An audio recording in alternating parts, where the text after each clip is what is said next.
Good afternoon, my name's Christine. I'm a passionate slow stitcher and a passionate crafter. This is my first ever YouTube video, so I hope you'll be patient with me. I'm still working out how it all works. I've got a rather haphazard stand here set up that I'm recording on my iPad, but we'll see how it goes.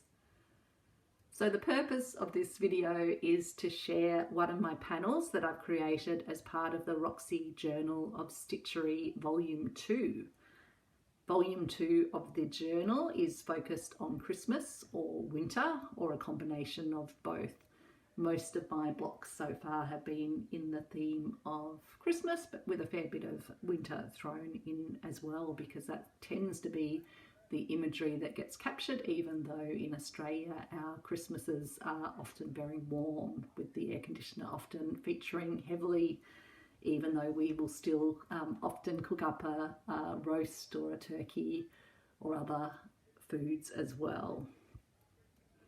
So Roxy Journal of Stitchery involves a prompt every 2 weeks, and the prompt for this 2-week period was a vintage image. So vintage Christmas image or a vintage winter image. Now I've used a piece of Kath Holden fabric. It's sort of decoupage style, I guess, but on a fabric base. And it has lots of wonderful vintage Christmas images as part of it. So beautiful music up here, envelope, gorgeous bird and flowers, holly, date, letters, signs, advertising, cards, stamps, little Christmas scene. So lots of lovely things and a recipe up here.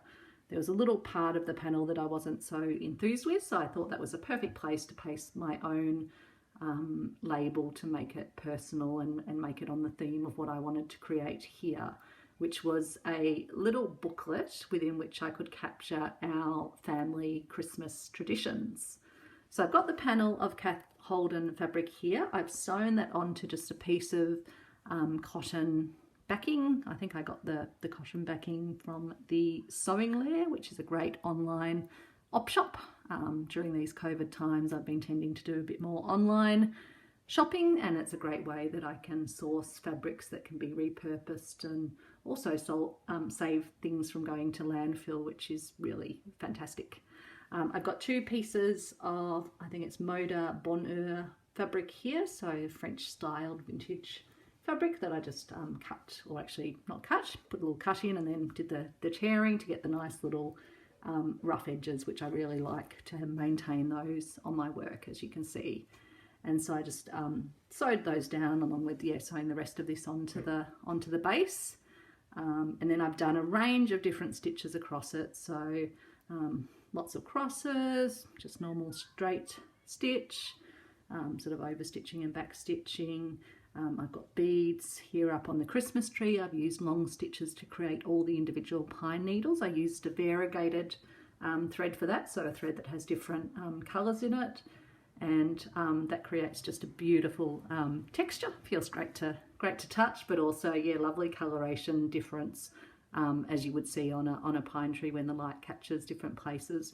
I've left the back pine leaves unstitched, and so they're darker, so it actually gives that beautiful sense of depth.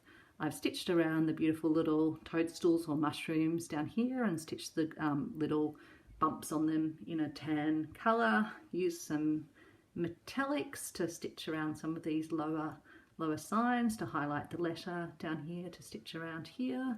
Also down this side I've got a fern or a Y stitch, I always forget which one this is called, so Rachel, I'm common with you on that. And then just adding beading to add some nice little dimensions up here and around the vintage brooch or the vintage button. Gold stitching down here, little crosses here, and then I've done lots of over stitching on the leaves here, stitched all around the flowers. I originally started off actually colouring in the flowers with stitches, but I didn't like that effect. I really liked the natural effect of the fabric there. So instead I outlined the flower and the buds there, and did a lot of stitching on the bird. So lots of tiny little stitches in the red for the the front of the bird, and then the feathers down the back, which I used a combination of brown and little bits of flecks of red just to capture that sort of more natural coloration. A little bead for the eye of the bird, and then I picked out the stamens of the flower in orange and red to capture that effect you see in nature. As I mentioned, there was one little part of the panel that I didn't totally love. I think it was a little advert component, but sort of a bluey colour, and so I thought that would be the perfect place to place a little hand-stitched sign, which is my family Christmas traditions. And so the purpose of this little booklet will be to share some of the things that make our family Christmases the way they are. And that's what I've done on this third part of the panel. So sort of 1, 2, 3 over here. And I've captured things that make up the way we celebrate Christmas, which always includes a big Christmas lunch where we tend to always eat way too much, but we have a lot of fun, a lot of laughter, and it's just a lovely opportunity to be together with family. As the years have gone by and we don't have young kids in our family, we've moved to making it so much more about just gathering together and less about gifts. I still love to make homemade gifts to share, which feature a lot of the things that you see on the rest of the piece of fabric here. So cheese biscuits, which are Dad's very most favourite thing. Beautiful, sort of tasty cheese mixed into a short biscuit mix with cayenne and a little bit of curry and a little bit of mustard, so a bit of spiciness to go with the beautiful saltiness of the biscuits. Biscotti, my favourite one for Christmas is a pepita, or you can use pistachio, and cranberry biscotti, which has the beautiful colours of Christmas, the red and the green. Lots of wonderful grated orange goes into it, as well as some vanilla, and it's just the most delicious and wonderful thing. So a beautiful little taste of Italy. So my partner's family are from Italy, so it's nice to have that tradition brought in.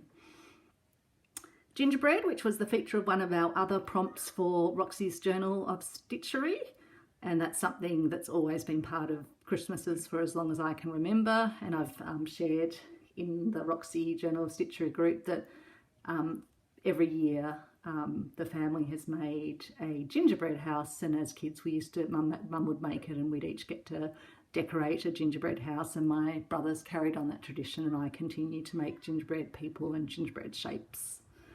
Nuts and bolts are something that you might not know what they are in an edible sense. It's a recipe that uses Nutri-Grain breakfast cereal, which is a very sugary sweet cereal that I wouldn't otherwise have in the house.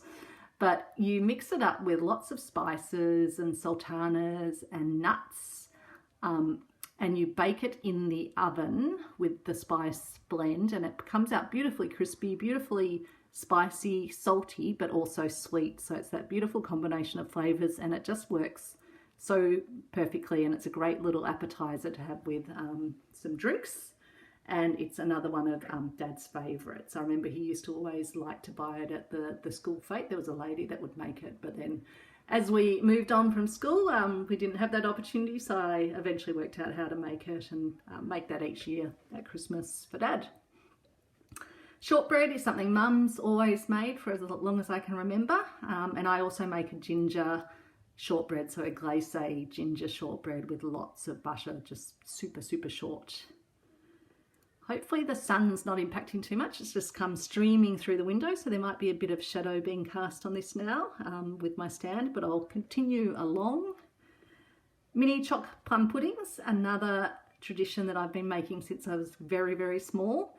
It's a mixture of dried fruits, so apricots and sultanas and cherries, mixed with crumbed up ginger nut biscuits and sweetened condensed milk, lots of brandy, a really good cocoa powder, and then all combined together, rolled into little truffle-sized balls, which then get dipped in dark chocolate and topped then with a white chocolate with little decorations of little tiny cut out mint leaves and raspberries to make the shape of holly, and the berries on top of a little miniature sized plum pudding.